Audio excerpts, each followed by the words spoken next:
बताया। तो आइए पहले स्टॉक से करते हैं शुरुआत इस खास पेशकश की।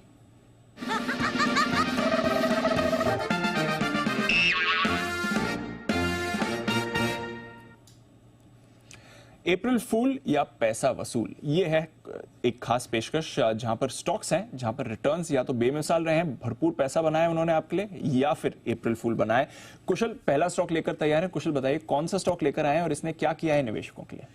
देखिए, इसने तो कमाल किया है निवेशकों के लिए और मुनाफा भरपूर कमा कर दिया है। इनफैक्ट अगर आप पिछले वित्तीय वर्ष की बात करेंगे, ऑब्वियसली नया वित्तीय वर्ष शुरू हो चुका है, तो FY24 में लगभग 2.5 गुना से ज्यादा का रिटर्न्स टाटा मोटर्स आपको देता हुआ नजर आया है। तो तेज रफ्तार के साथ लगातार इसने नए हायर हाइज बनाए हैं और इसकी जो क्रेडेंशियल्स है वो सीधी सीधी इनकी नंबर्स में रिफ्लेक्ट करती है। इनफैक्ट अगर आप FY24 के तीनों तिमाहियों में देखेंगे तो दमदार नतीजे पेश करता हुआ दिखा था टाटा मोटर्स और चौथी तिमाहियों में भी दमदार प्रदर्शन की ही एक्सपेक्टेशंस लगाई जा रही है। इनफैक्ट मैं मुनाफे का आंकड़ा देख रहा था, जहां पर FY23 में सबसे स्ट्राइकिंग जो फैक्टर लगा, लगभग 2700 करोड़ रुपए का मुनाफा FY23 में ये बनाते हुए नजर आए थे। और जबकि 9 मंथ अगर आप देखेंगे FY24 के, तो लगभग 14,000 करोड़ से ज्यादा का प्रॉफिटेबिलिटी यानी कि जो बॉटम लाइन है वो इन्होंने ऑलरेडी दर्ज किया गया है।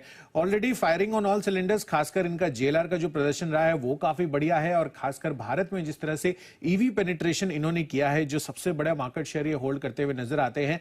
पैसेंजर व्हीकल्स ने में काफी बढ़िया क्रांति ये लेकर आते हुए दिख रहे थे, जिस तरह से इन्होंने इनोवेट किया था, खासकर CNG सिलेंडर्स को लेकर भी। तो उसकी वजह से यहां पर इनका पैसेंजर व्हीकल्स भी बढ़िया प्रदर्शन कर रहा था। और प्रीमियम सेगमेंट में तो हम देख ही रहे हैं कि ग्लोबल स्तर पर किस तरह से JLR का आउट परफॉर्मेंस आपको देखने को मिला। यही नहीं, कमर्शियल व्हीकल स्पेस में भी आप देख रहे हैं कि जो इलेक्ट्रिक बसेस है उसको लेकर भी लगातार कंपनियों को ऑर्डर मिलते हुए दिख रहे हैं। और दो इंपॉर्टेंट चीज इन्होंने पिछले वित्तीय वर्ष में की थी, जिसमें सबसे पहला तो अभी हाल ही के थोड़े दिन पहले की अनाउंसमेंट है, जहां पर कमर्शियल व्हीकल और पैसेंजर व्हीकल्स को इन्होंने सेपरेट किया था, डिमर्ज किया था। तो इसके बाद ऑफ कोर्स अब निवेशकों का जो इंटरेस्ट है, खासकर पैसेंजर व्हीकल्स को लेकर, अगर उसमें और फर्दर इन्वेस्ट करना है तो वो अब उस सेगमेंट स्पेसिफिक इन्वेस्टमेंट और फर्दर आ सकती है। तो उस चीज की चांसेस और बढ़ जाती है। और साथ ही टाटा मोटर्स DVR शेयर्स की जो डीलिस्टिंग करते हुए दिखे थे। तो यहां पर जिस तरह से इन्होंने कंपनी ने अपने लेवल पर, कॉर्पोरेट लेवल पर अनाउंसमेंट्स की थी, वो एक बड़ा फायदा है। और बिजनेस लेवल पर तो कंपनी की आउटस्टैंडिंग प्रदर्शन रही है। तो बेहद